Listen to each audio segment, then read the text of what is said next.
Bakti Wirayuda, Aina Salsabila, Iva Ferdinand, dan Delia Aulia. Selanjutnya. Ya, pada kali ini dalam portofolio ini kita mempunyai 5 poin pembahasan, yakni yang pertama latar belakang masalah, yang kedua tujuan analisis, yang ketiga metode analisis, keempat hasil analisis dan pembahasan, dan yang kelima kesimpulan dan rekomendasi. Ya, pada latar belakang indeks BUMN ini, pada pasar modal merupakan indikator kemajuan perekonomian suatu negara, di mana pasar modal dapat menunjang ekonomi negara yang bersangkutan. Pada pasar modal memiliki peran penting karena pasar modal menjalankan dua fungsi, yaitu sebagai sarana pendanaan usaha atau sebagai sarana bagi perusahaan untuk mendapatkan dana masyarakat, pemodal atau investor. Dana yang diperoleh dari pasar modal yang dapat digunakan untuk membangun usaha, ekspansi, penambahan modal kerja, dan lain-lain. Yang kedua, pasar modal menjadi sarana bagi masyarakat untuk berinvestasi pada instrumen keuangan seperti saham, obligasi, reksadana, dan lain-lain. Melalui pasar modal, para investor dapat memilih objek investasi yang beragam dengan tingkat pengembalian dan tingkat risiko yang beragam pula, di mana semakin tinggi risiko, maka semakin tinggi pula pengembaliannya.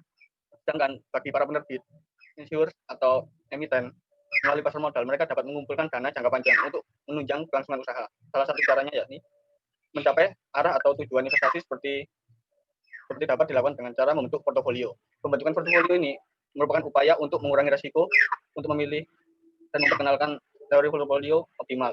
Tingkat kepuasan investor dalam teori ini dinyatakan dalam kurva Indifferent. Menurut teori ini, portofolio optimal adalah portofolio yang berada di daerah efisien frontier yang menghasilkan tingkat kepuasan tinggi bagi investor, yaitu di titik pertemuan antara kurva efisien frontier dengan kurva indifferent.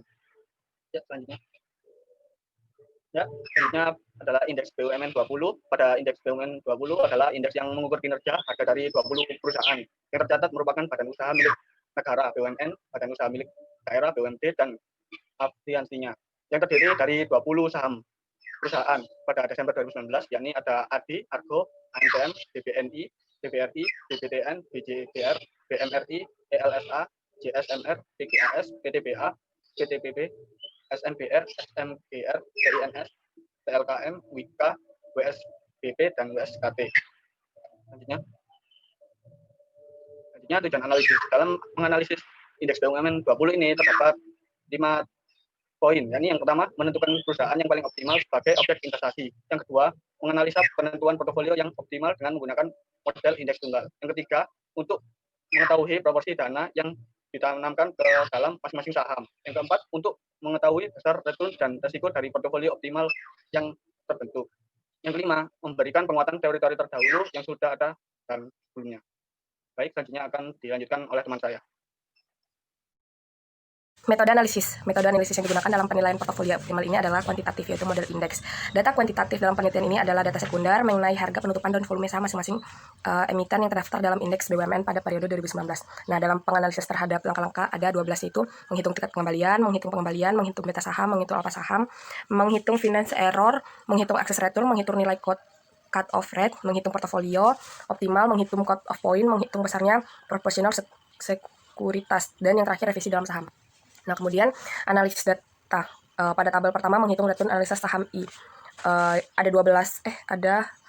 Ada saham 20 saham, kemudian jumlah akhir itu minus 1,96.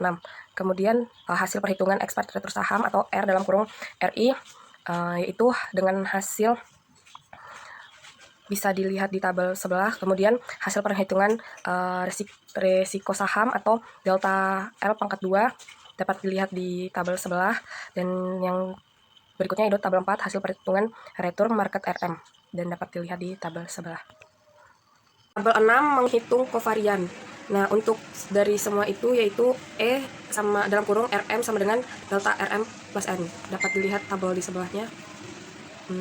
Kemudian yang tabel 7 itu hasil penghitungan risiko pasar.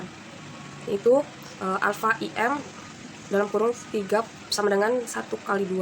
Bisa dilihat tabel di sebelahnya. Kemudian yang ke-8 itu tabel beta saham. Itu kode sahamnya 20 tadi dari BUMN 20. Kemudian beta sama dengan bisa dilihat di tabel sebelahnya. Dan yang berikutnya itu tabel 9. Alpha kode sahamnya dari 20 BUMN dan dapat dilihat dari dalam tabel sebelah. 0,003458. Lalu yang kedua ada kode saham AGRO, hasilnya 0,000113, dan yang ketiga ada ANTM yang hasilnya 0,018673, dan seterusnya itu bisa dilihat sendiri ya di slide. Lanjut. Lalu di sini ada tabel ke-11 yaitu excess return to beta. Yang pertama kode sahamnya ADHI. Lalu kita pakai rumus ERB sama dengan E dalam kurung R1 tutup kurung dikurangi RBR. Biasanya di sini min 0,018. Terus yang kedua kode sahamnya AGRO, hasilnya min 0,023. Dan yang ketiga kode sahamnya ANTM dan hasilnya 0,003. Dan ini yang keempat dan seterusnya bisa dilihat di slide ya. Lalu selanjutnya ada tabel ke-12 tentang nilai AI dan BI. Yang pertama kode sahamnya ADHI, itu nilai AI-nya min 0,0179333629, lalu nilai BI-nya 0,999975001. Lalu kode saham yang kedua ada AGRO, nilai AI-nya min 0,02306431, dan nilai BI-nya 0,999975001. Lalu yang ketiga ada NTM, nilai AI-nya 0,0025011172, dan nilai BI-nya 0,999975001. Dan seterusnya ini bisa dilihat sendiri ya di slide. Lalu yang selanjutnya ada tabel ke-13, menghitung cut off rate atau CI. Yang pertama, kode sahamnya ADHI. Dan di sini kita pakai rumus CI sama dengan theta M kuadrat sigma AI per theta M kuadrat BI. Di sini hasilnya yang ketemu min 2,586880128. Lalu yang kedua, kode saham AGRO itu nilainya min 3,613083873. Dan yang ketiga ada ANTM, itu nilainya 1,500284432. Dan untuk yang seterusnya bisa dilihat sendiri ya di slide. Lalu yang selanjutnya ada tabel ke-14 yaitu tentang proporsi dana atau WI saham terpilih yang menjadi kandidat portofolio. Di sini kode saham yang pertama yaitu ADHI. Lalu kita pakai rumus WI sama dengan ZI per sigma ZJ. Dan ketemu hasilnya 2,0400865541.